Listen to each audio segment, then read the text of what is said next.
and we are live. 12:01 is here, so thanks everybody for the time. Let's get started. Colin, you ready, sir?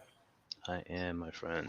Okay, thank you. All right, we're going to get started right now, everybody. Thanks for the time today. Today, we're going to have a webinar. I'm very excited about it. It's how you can protect your company from hackers without wasting time and having reactive tools. I'll show you what that means. But to get started, because we have a lot of people that are joining, some people that are joining, we have over so far 62 people on. I think the number keeps changing, but we'll keep going. So I'd like to introduce myself to the people that don't know me. My name is Ikram Massabini. I'm the CEO here at MVP Network Consulting. I look at myself as a technologist and entrepreneur, and I like to specialize in providing technology solutions and security consulting to businesses. Today, we're going to talk about cybersecurity. Some of you guys are already clients and you know me. Hello, everybody, and thanks for taking the time today. I'll move on. So as we create new and better methods of detections, what we've noticed is that the cyber criminals are becoming more resourceful. And and we have to continuously keep changing the landscape that we're in. There's 6 layers of defense, 6 layers that we need to defend against that I'd like to discuss with everybody. Number 1 is the data, right? The data is the content that you actually produce. You sit there and you enter your data, whether it's Word document, Excel files, a SQL database, a system that's specific to your business, an EHR system, whatever it may be. You're inputting data in a system. This data lives in an application. That's the second layer. That's the second layer we have to secure, which is the application that the data lives in. And that application that you're using, whether it being Word itself or another application that you're using, that lives on a computer. That's the endpoint. The device that you use to load the application on, that you use to produce the data. So if you think of it logically, I'm thinking from the bottom up. Data lives in an application that lives on a computer, and that computer is connected to a network. And that network is where the endpoint is connected, and the application is loaded, and where the data is accessible through it, because it could be in that network on a server or another device where the data lives in. And that network has a perimeter before it goes out to the internet. That perimeter is usually your firewall that's protecting that network. If you have multiple locations, each of them have a firewall. They're all linked together, but that's how it works. And outside of that, you have the internet, and they have your humans. Your humans are the one using all this technology, clicking on things, making things happen. And we always say in IT and in cybersecurity, if we didn't have users, we wouldn't have as many issues. 95% of all issues that happens, or all hacks, happen because somebody clicked on something they weren't supposed to. So human training, human cybersecurity training, letting them know what's going on is great. But after all that, with all these additional tools we would need to secure all these different layers, because these are the layers we have to secure. So I want you guys to think of it. It's not just one tool, but it's all different solutions in each layer to have a full security stack, which brings us to zero trust. Well, what if we don't trust anything on your network? We don't trust your employees. We don't trust the things that they click on. We don't trust anything that is happening. Zero trust. This has been added as the new federal government guidelines for compliance and network security. So the term zero trust architecture means a security model, right? A different way to look at it. I'm not going to allow anything to run unless I know it. I know it should be there, and I know it will run. I clicked on something I'm not supposed to click. Well, that's not going to run. I didn't approve it. So the zero trust architecture is a set of system design principles and coordinated cybersecurity and system management strategies based on acknowledgement that threats exist both inside and outside your network boundaries. So the security model, the zero trust security model, basically eliminates implicit trust in any one element, node, or service, and instead requires continuous verification of the operational pictures via real-time information from multiple sources to determine access and should something run or not. What does that mean? It's a lot of talk, right? And I wanted to make you think of it like, I don't trust anything. That's right. Nothing will be trusted. In other words, we're going to allow what you need and block everything else. And if you need something else run, you send a request in and we make sure that we open it. So I'd like to introduce Colin. And I know we have Sean on here. I don't know if Sean can use, I don't know if we could hear you, but I will see if we could have Sean. If I can turn on your mic, Sean. I'm sorry, I can't because you're not a presenter. So something we should have tested more than one presenter. But in that case, Colin, I'm going to let you take it from here. Sean was going to mention NIST. These are what we have here is our tools. These are all different types of tools. This is the what we'll call the security awareness training. This is the pyramid of security tools that you would need to be compliant to make sure that your network is secured. So Colin, I'll have you look at that, discuss it and talk about it. Then I'll run the video that explain what the solution is and what zero trust means. And then we'll start the demo. Mm-hmm. And again, thank you so much, Ikram, for having us join in. My name is Colin Ellis, and I'm a senior solutions engineer with ThreatLocker. And to really speak towards this triangle, I want to start by identifying where we currently live. So this left side of the triangle, detection, we're not saying it isn't useful. We want to have this layer there, but the controls end up being what's significantly different. With the detection tools and the humans on the left and bottom side of the triangle, I want you guys to just think back to the last year, the last 2 years. What we've noticed is that even with these things in place, even though we're constantly hunting and looking for bad things, companies still get compromised. They're still encrypted. And we just are asking ourselves, why is that? So the goal is to say, right now, you guys have a firewall. You're most likely using something like dual factor authentication to give you controls. So you'll notice the ring fencing, the elevation, storage, the entire concept here is you guys having the ability to say, yes, this makes sense. This is what our business needs to operate, and we eliminate everything else. Because at the end of the day, what I want everyone to keep in their forethought moving forward, ransomware, malware, it's all software at the end of the day. And if we are looking to judge software on whether or not it's good or bad, you guys have so many examples as to what that leads to. And that's most companies being brought down, being encrypted. And that can't happen if we're controlling what should be there from the very get-go. So that right side of the triangle is what we're looking to enforce. We can conduct security awareness training every day, but you guys know the members of your team that would still click that link anyway. So what we're looking to do is reinforce that. We can train you, but at the same time, make sure we eliminate that human error altogether.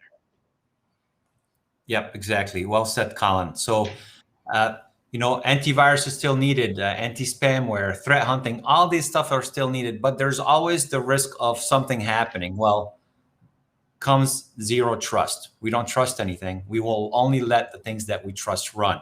So we'll show a quick video now, if it's okay with you, Colin, before you start the demo. It's a 3-minute video. Let's move on. Please let me know. Malware is written with the sole purpose of causing damage. Let's consider why so many businesses are affected by malware, such as viruses and ransomware. Do these businesses not run antivirus software? Or is there another reason that they keep getting brought to their knees by the latest threat? To understand this, you must first understand what is malware. Modern-day operating systems give developers the ability to create their own software. Applications such as web browsers, PDF readers, education applications, and healthcare systems are used every day throughout the world. In fact, most businesses make use of 50 to 100 additional applications for the success of their business. Malware, such as viruses, ransomware, or spyware, is similar to everyday software. It is written in the same languages and in most cases runs in the same manner. The big difference is the intent of why it was written. While most software is written with good intentions, malware is written with the sole purpose of causing damage. So how is malware stopped? Most businesses run some sort of antivirus software that is intended to stop malware from running. The fundamental way that antivirus works is by creating a list of bad software hashes and adding them to a blacklist. When an application is opened, it is checked against the blacklist and blocked if listed. This is very effective at blocking known viruses. Antivirus companies add tens or even hundreds of thousands of common malware threats to their databases each day. This, however, is not enough. There are over 1 million pieces of new malware created each day, and antivirus companies are not able to keep up. Modern antivirus software is adding new methods such as behavioral monitoring, heuristics, and outbreak detection to detect these unknown viruses. While these additional methods are shrinking the gap, antivirus software still falls short of protecting businesses. This is why we see headlines like "Hospitals turn away patients after a ransomware attack" on a regular basis.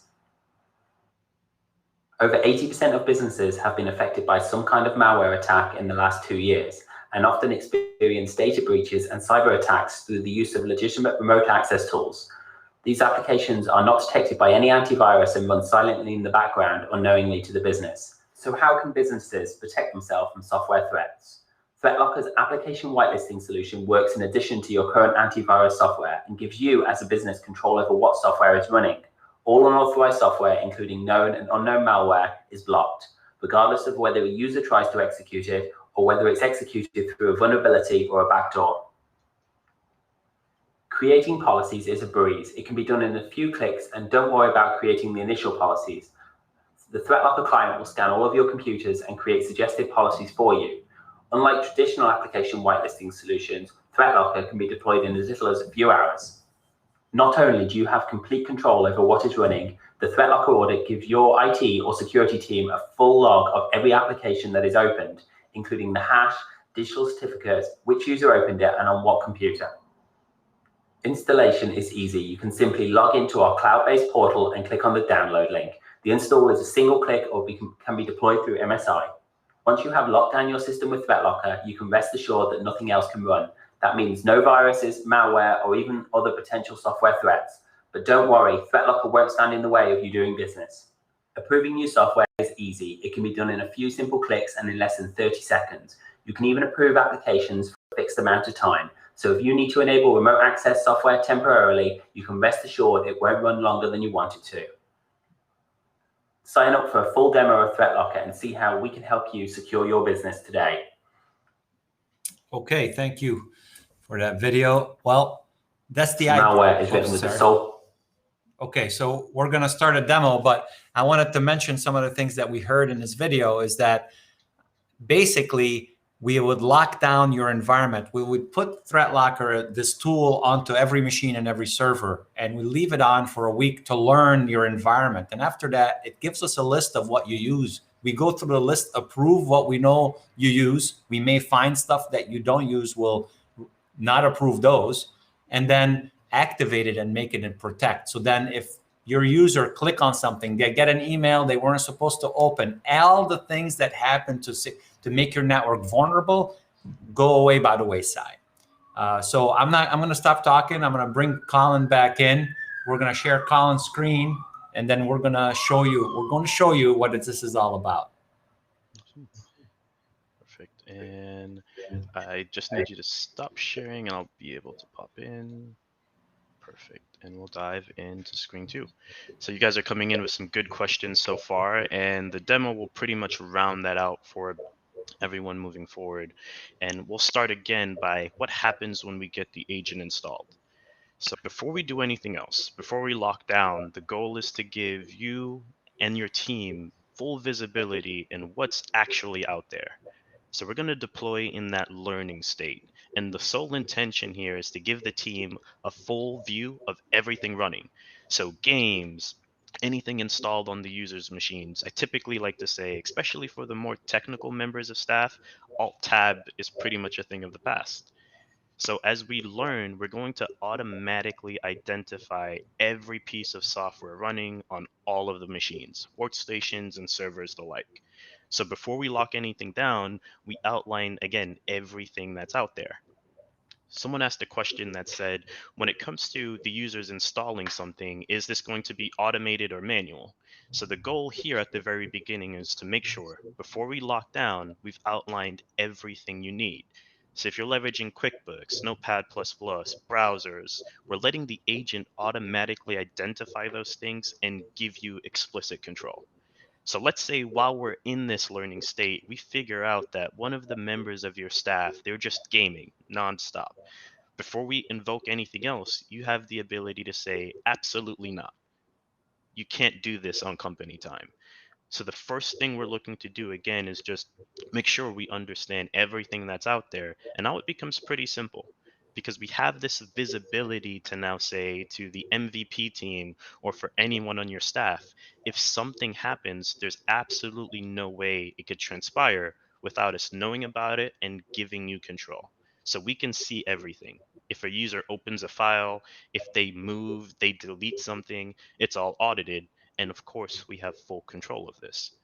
So before we lock things down and draw that line in the sand, that audit we just mentioned, it allows us to actually simulate the lockdown. So if there's things that you guys are looking to put in place, if there's users that you're looking to restrict, before we implement those, we get to make sure those things make sense. And that's the idea. There's no questions about that moving forward. So the things that are currently running will continue to run unless you don't want them to. But I want to give you guys an idea of what that lockdown state actually looks like. So this is the goal. We know exactly at this point everything that should be running. So think about some of the typical attacks we see day to day. Your users get phished. I could almost assume that everyone joining in on the webinar today, your inbox in your email is inundated with spam. So all those attackers are looking to do is get you to make one erroneous click to install something like TeamViewer.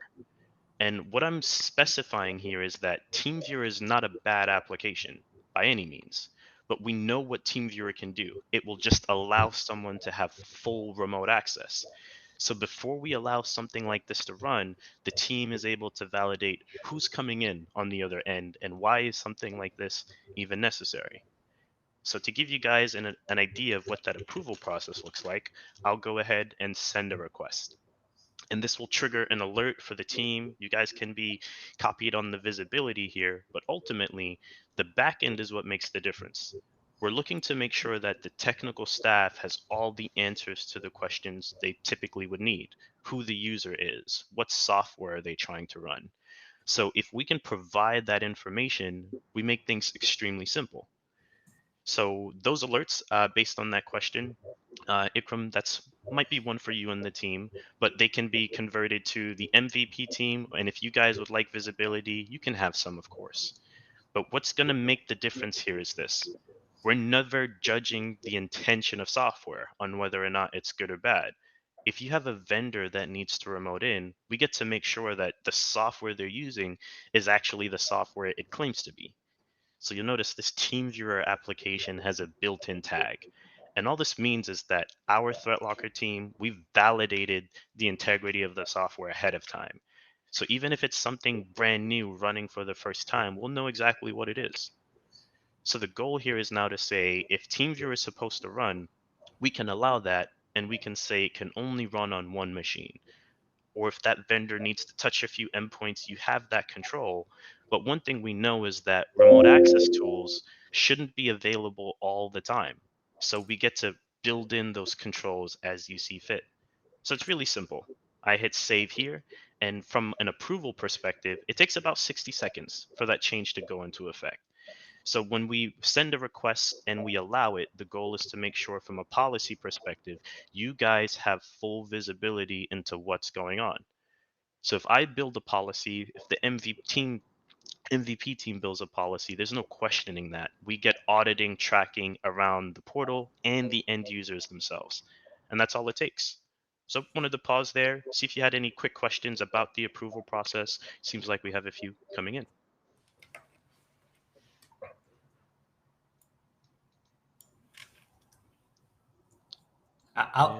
Colin, I'll answer some of these questions. You could go ahead and. Okay, perfect. And then you'll notice just like that, TeamViewer is able to run, and that's the goal. If we know what's supposed to happen, we give you 60 seconds to make that change and allow the thing that's necessary, but that's it. But you'll notice I've only allowed this to my computer. If I needed to make that available, we have policy control across the board. So we can build these policies as easily and as quickly as we see fit. But from a security perspective now, we know that application whitelisting is useful. So if we trust a tool like TeamViewer to run, what we're actually doing here is trusting everything that comes with it. So in these demonstrations, I love to stress to you guys, I am a Microsoft fanboy myself. I use all of their products. And I pick on Microsoft as an example because they have this thing called Patch Tuesday. And the whole goal is to make sure that they fix issues and changes that made the software vulnerable. So instead of hoping that if there's an issue, we can get that fix in quick enough, we give you explicit control. So this is where ring fencing allows us to make such a difference when it comes to security. You guys conduct security awareness training. So across your entire team, you already know who clicks those $50 Walmart gift cards, who fails their phishing test in their campaigns.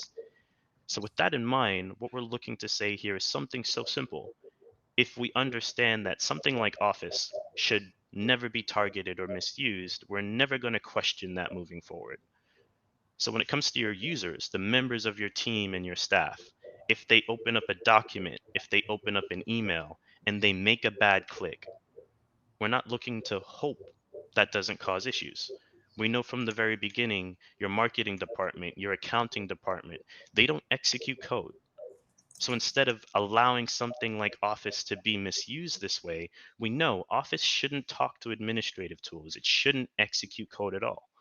So going back to that security triangle, we are fully focused on making sure the humans in the equation are protected, regardless of how often they do things correctly. Because all these attackers are looking to do is get one person to make one mistake. And that one mistake could be detrimental. So instead of allowing an email, a PDF, a PowerPoint to bring the company down, we know from the very beginning that things like Adobe shouldn't be able to execute code. So we never allow that. If you guys think back during the height of COVID, I'm sure you guys were potentially affected by this thing called the spool service. Microsoft looked at us and said, stop printing. But that doesn't bode well for a lot of you guys. So instead of that, we say we understand exactly how these tools should behave, and that's all we allow. And this is where ring fencing allows us to make such a difference. We have full control of what's allowed to take place from the very beginning. And that's what makes the security conversation so simple. We know this from day one, so that's all we allow. So I want to target this example a little bit more. Pick on any high profile attack, anything that you've heard over the news. Last year, Kaseya VSA was targeted. If you guys have Microsoft Exchange servers, you know the fiasco the security space went through. So ultimately, it doesn't matter if we're dealing with bad software or if one of your users and their credentials get stolen. There are a few things we know that are so simple. As of right now, everyone here has backups. And at the end of the day, that's the thing we are in charge of protecting. When all else goes wrong, we need to make sure we can restore very quickly. But what happens when your backups are encrypted? So I want to give you guys one example. Here I have a ducky.bat file, and this is a script. This is 3 lines of code. And the thing I love to show off here is this. A lot of times you might have a user on the team that's really proficient with computers. Or if we're dealing with a vulnerability like Exchange, you would wonder why an Exchange, an email application, leads to you being encrypted. And it's because of something like this. In every single Windows system, command prompt, PowerShell, you could think of Windows basically giving attackers the tools they need to bring you down. And I love to say Microsoft Windows was never really meant to be a secure platform. I love to pick on Mr. Gates. He basically said, what is the quickest way we can get something done? And lo and behold, we have tools like PowerShell that exist. So instead of hoping that you guys are protected, instead of hoping the users and the software installed is always doing the right thing, we get to do something like this. So at a very high level, security could be so simple. If we know the only thing in the world that should have access to your backups is your backup application, why would we allow anything else? So that's how we want to simplify the approach. These are things we understand, but the lack of control has always been the issue. There was no way to implement this. So we'll look at the system, we'll look at your business and identify everything that needs to take place. And the moment something steps outside of its lane, it's denied. We're not hoping these things aren't behaving badly. We know exactly what good looks like, and that's all that's allowed to happen. So this is where we get to change the security conversation. And again, it doesn't matter if you're dealing with internal employees. Look at the most highly privileged user on your staff and ask yourself, what can you do to protect the company from them? And that's where we make the difference. We're not trusting anyone or anything implicitly. We know what's supposed to happen, and that's all we allow. So this is where ring fencing makes all the difference. But what I think is going to make such a difference for you guys, again, it comes back to the visibility we give you. So there's two tools I love to target: ring fencing and what we call storage control. So going back to this concept of visibility, moving forward, the MVP team has the ability to say, has someone plugged in a USB? Has someone copied and deleted files? There's no questioning this at all. We get to audit everything the users and the software running is actually doing. So I want to give you guys a really simple example. When was the last time you created a ticket? You raised an alert because data just went missing. What we're looking to show off here is something so dynamic. If you don't know the name of a file, that's not an issue. If you don't know what user touched it, not an issue at all. Because we'll have an agent on every machine, every server inside of your environment. You get the ability to hold everyone and absolutely everything accountable. So let's say you're offboarding an employee. They've put in their 2 weeks notice, and it's such a typical use case. You immediately become worried about whether or not they're leaving with data. So we get the ability to say, not only can we track it, but if we need to make sure that they can't use USBs or copy things from your shares, your financial information, things like that would never be allowed to transpire. So this is where the control again makes all the difference. We're never hoping people are doing the right thing. It's like Ikram mentioned, without the end users themselves, there would be no security conversation. But because we exist, it has to be accounted for. So the very first thing you get with ThreatLocker is just the layer of visibility. If someone deletes a QuickBooks share accidentally, that is something you get to hold them accountable for moving forward. But more importantly now, everything we can see, you have full control of. So this is where storage becomes to make all the difference. You can block things like USBs very simply. We deny them. We're not stopping keyboards and mice and microphones from working. We're just removing their ability to take data. So the goal here is so simple. I pick on a lot of tools, and QuickBooks will be my favorite one here for a few reasons. Colin, just not to interrupt you for 1 second, any way to zoom in a little bit? Oh, definitely. Let's see if that is that better for the team here. Perfect. Yeah, thank you. Awesome.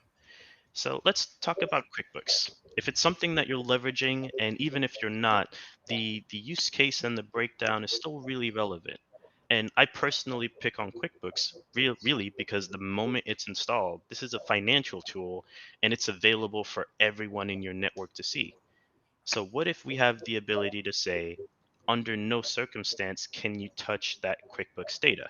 You're not authorized. You're not using QuickBooks, so why would we ever allow that? So that's the first thing we're looking to do. You already have an idea as to who and what should touch these things, and we're looking to become the controls here.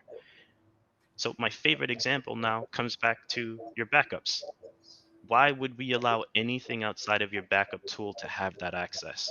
That is such a simple concept, and it's something we get to give you a technical win on right away. But I want to talk about the more general things. You guys have a ton of data.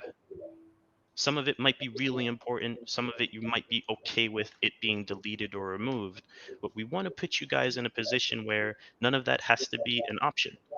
If you have public information, anything at all, you have the ability to decide who and what should have access.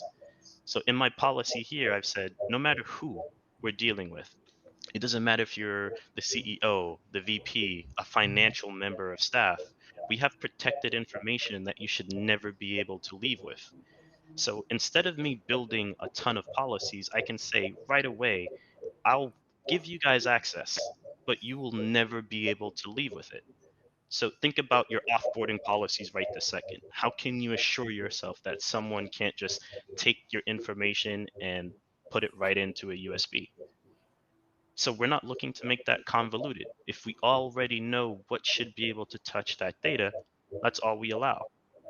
So one thing I want you guys to keep in mind is that you're connected to this meeting, maybe via a browser or the desktop application. But if you're on a browser, I want you guys to understand that these browsers have every bit of access that you do. So if you're a financial member of staff, if you can access critical information, you can upload any bit of that to a Dropbox, a personal Google Drive, or a Gmail. And that's something that's extremely hard for you to eliminate from your users. So that's all we're looking to say. We already know who and what should have access, so that's all we allow. But now the cake here is that visibility is what makes the difference. Anything being touched, anything being read, written, copied, you get full auditing and most importantly, full control. So we're never going to look to ask end users what they're doing. We get to eliminate that. There's no questions here because we can hold everyone accountable. Whether So you're using, go we ahead. have one quick question, but couldn't someone still email information to their personal email using that? We could eliminate it from having access. So if you do not want something like Outlook or Gmail to have access to that data, we stop it right away. So when I'm building these policies, just to give you a nice bit of visibility here, we can actually choose which portions of Office have this access. So if you don't want Outlook to have that ability, it's as simple as removing it. Only these Office tools. So we get to make that extremely simple for you guys moving forward. Thank you, Colin. Okay. And that's really the goal. If we can eliminate the issue with your visibility, we get to make things so simple. So the last thing I wanted to show off here is just the reports. The MVP team will be the members who are in the portal and in the audits, but your reporting becomes so dynamic. If you needed to report on something as simple as all USB activity, that's a click of a button moving forward. No one is jumping through hoops to give you that validation. If there are files being moved, deleted, we give you full visibility into that. And the logging here lasts about 30 days. So if someone is taking data, there's no way that can happen without your visibility, without your knowledge, and then especially your control. So the last thing I wanted to leave off with here is this. I'm a senior solutions engineer for the team. And for ThreatLocker, if a member of my team leaves, well, immediately they're put into an offboarding group. So you'll notice we have the ability to build these policies, your network shares, your critical data. But what if we're removing those devices? Well, instead of you hoping those users aren't leaving with information, we can drop that user into a group and their access to everything is revoked. So there's no more questioning that moving forward. The controls are there from the very beginning. We want our partners to be at ease for a few reasons. If you already know what's allowed to transpire, there's no hoping that nothing else happens. We outline that from the very beginning. And that's really the approach. All about those controls, team. Yep, absolutely. So, I mean, think about the amount of security we could add. It's about zero trust, and that's what the federal government is pushing now. They're like, listen, we have all these hunting and listening devices, listening tools, and DLP, data loss prevention tools, but all of them are reactive. In other words, I'm going to watch what's happening, and I'm going to alert to let you know something is happening. Right. This is a different approach. I'm just not going to allow things to happen that I didn't allow it to happen in the first place.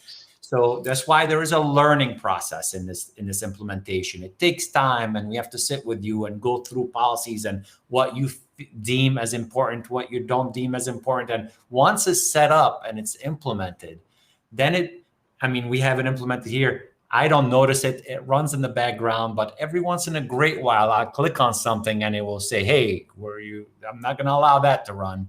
And I'm like, thank God, because I wasn't sure. I clicked on it, made a mistake. Well, it won't cause havoc though. It stopped it from becoming a bigger issue.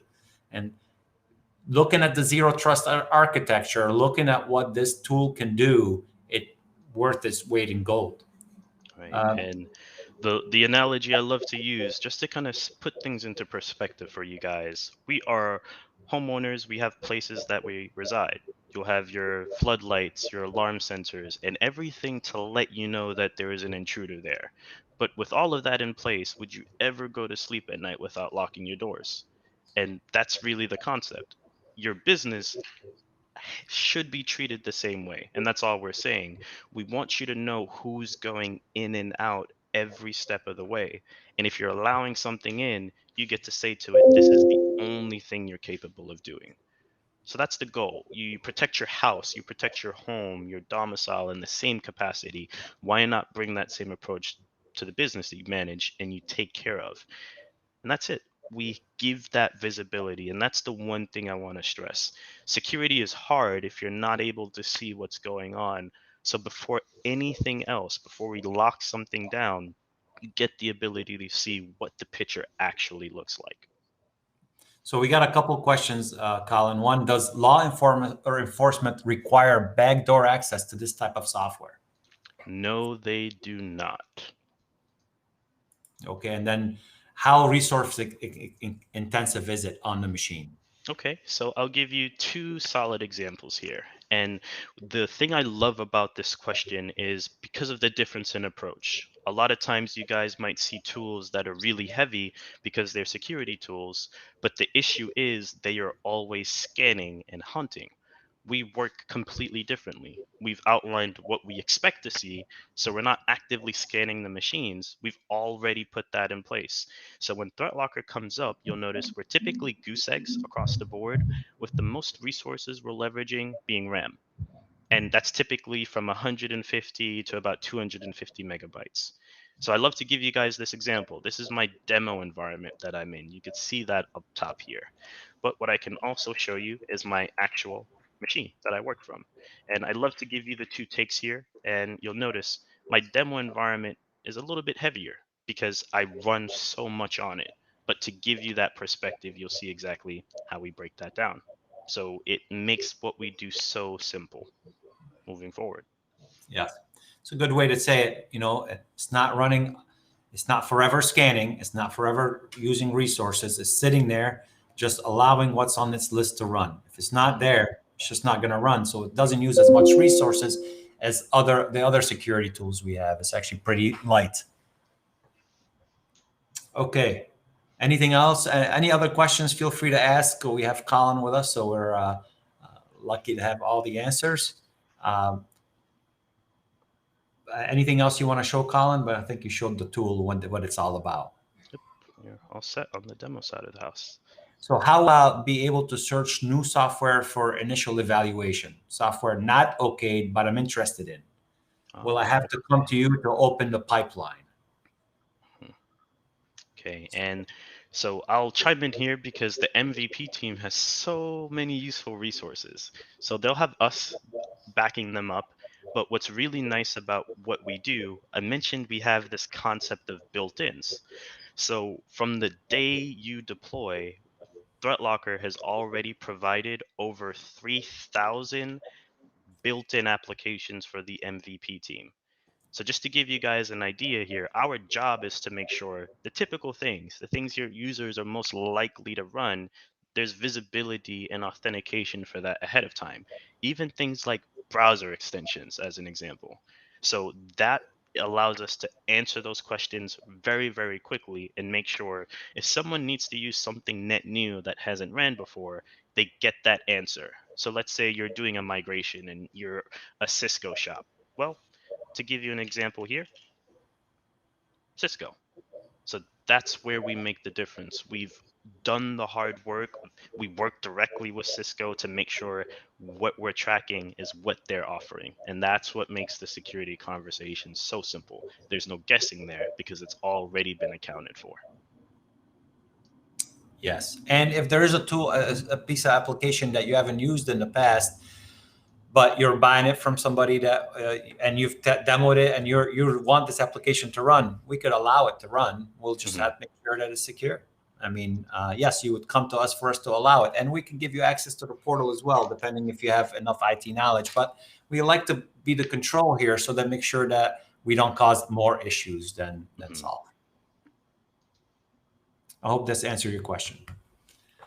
Okay.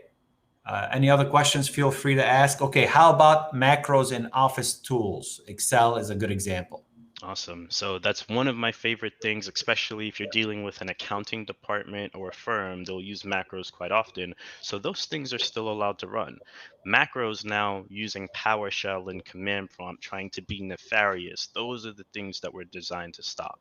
So because Office is a built-in, it's something we know about, we allow what makes sense, what Microsoft expects, and we give you that extra perimeter around it. So if some macro gets loaded and it's attempting to be bad, it's stopped right away. We're not judging the macro on whether or not we think it's good or bad. The moment it steps outside of its lane, that's when it's stopped. And that's where ring fencing comes in, right? We're allowing the application to do certain things, but not all of it, and Not all not of it. use PowerShell and become disruptive. I hope that answered your question. Okay, so that was what the tool is about. The tool helps you become more compliant. It helps you become more secure, and it helps us know what's running and what's not running. Strictly securing your environment when allowing what we have to run, only that will run.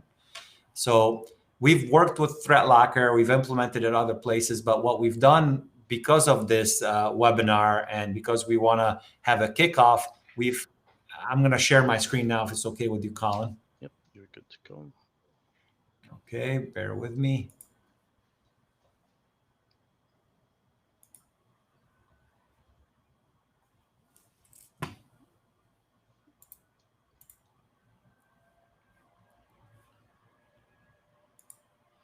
Okay, you guys should see my screen shortly.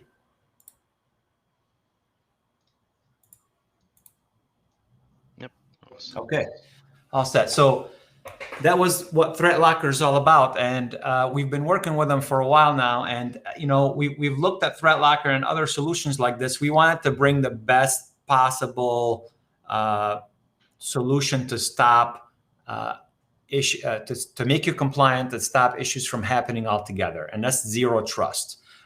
If you're thinking about WebRoot or antivirus, this is an antivirus application. Viruses come in multitude of different ways. You still need your antivirus. And Colin, you want to talk about that a little bit to explain the differences and why you need antivirus as well? Okay, so starting with the compliance reasons, it's a requirement, number one. It has to be there, regardless of what other tools you have in your stack. So the AV plays its role alongside of us. If we allow something, the AV can still validate it, scan it to make sure that human error conversation is still accounted for. But what ends up happening in the relationship is we're taking a lot of the pressure off of them. So we were just talking about resources. What ends up happening in most deployments is that the AV tool uses significantly less. It scans less because we're only allowing the things necessary for the business. So what I'd love to kind of get you guys picturing is think about your worst internal user, the user that's most likely to bring something nefarious in. Well, that AV tool has that concept of that user profile as well. So they'll scan that user significantly more than most other people. So you might see those resources spike. But the moment we lock that down, the user can't download and install anything unnecessarily. So the AV tool becomes a bit more trained in that respect, and it tones down the active scanning it does. So they work so well together, and it allows us to make sure moving forward, you have those redundancies. Because as much as we're bringing in control, the one thing myself and any security professional should be saying is at the end of the day, there's no silver bullet to security. That's why there's a layered approach.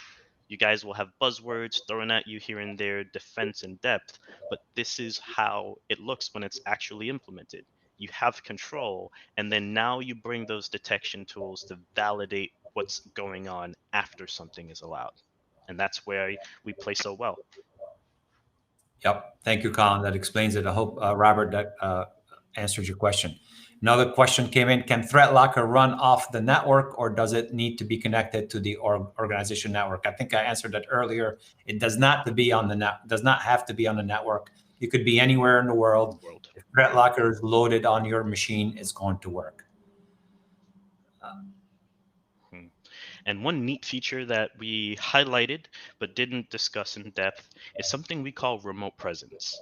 So if you think of the users on the team that have credentials, they can log in and get their day-to-day done, one thing you might be worrying about is them bringing in their own personal computers. So we just classified those things as rogue devices. So you get this ability to say, unless you're connecting in with a company asset, it doesn't matter who you are, you will never be able to touch that company data unless it's a company provisioned machine. So living off the network in that level, we do so much more. We're agent based. So again, it doesn't matter where those endpoints are in the world, those policies are all still in place for you guys. Yes, thank you. Yes, absolutely. Now, you may want this is all policy based. So you may say, well, I want my people to use a couple of their machines at home. They're comfortable with them or what have you. We could allow that to happen. But obviously, we'll talk about the security risks there and make sure they have the right tools on their machines to be operational properly and without causing any issues.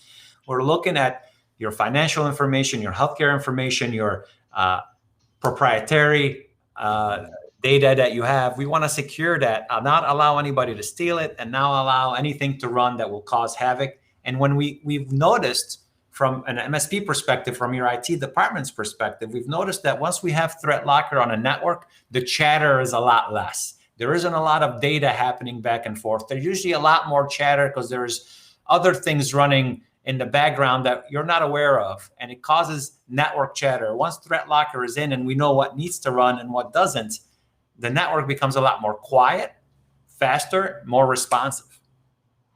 So I hope that answered your question. So I put the screen in here to let you know of all the awards that ThreatLocker had won, from a high performance award to momentum leader, best support, users most likely to recommend. They won a lot of awards. There was a lot more I didn't put on here, but just to let you know that this tool, we've investigated it, we looked at it, we R&D'd it, we've installed it on a few places that really require a high level of security, and then we wanted to present it to everybody. So we've worked with ThreatLocker and came up with a special offer for everybody here. We're going to give everybody 3 months for free. So if you sign up before the end of October, and October is Cybersecurity Awareness Month, so that's the reason why ThreatLocker was nice enough to allow us to offer such a discount. And we're all working together here. Want to secure all your environments to a level that hasn't been available before, and to a level that the federal government is saying you should start looking at solutions like this because it's needed.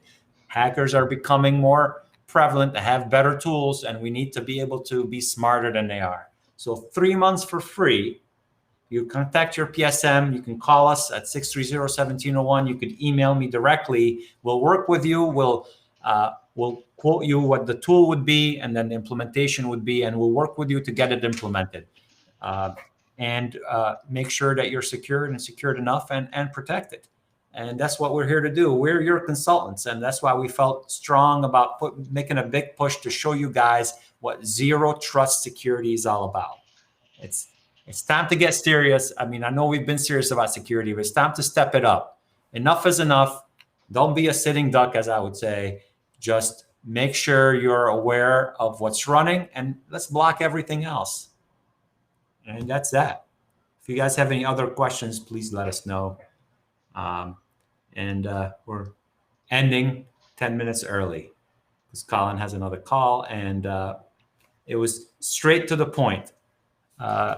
So yearly cost depends on the amount of machines you have. It's a few dollars per machine, depending on your environment. We'll give you a call and discuss that, Alan. And then thank you for your time, everybody. I hope everybody found it beneficial. We are going to send a recording of this webinar to everybody that was here, and we're going to follow up, obviously, with phone calls. Thanks for everybody's time, and I hope you see the light and see how now new security tools are available to secure you above and beyond reactive tools that just scans and see what happens, then alerts us, and then we have to take action. This takes action So this is an offensive security measure, if you will. That's it. All right. Thanks, everybody. Thanks, Colin. Thanks, Sean, for your time. You guys have a wonderful day. You too. You too. All right. Thanks. Bye-bye.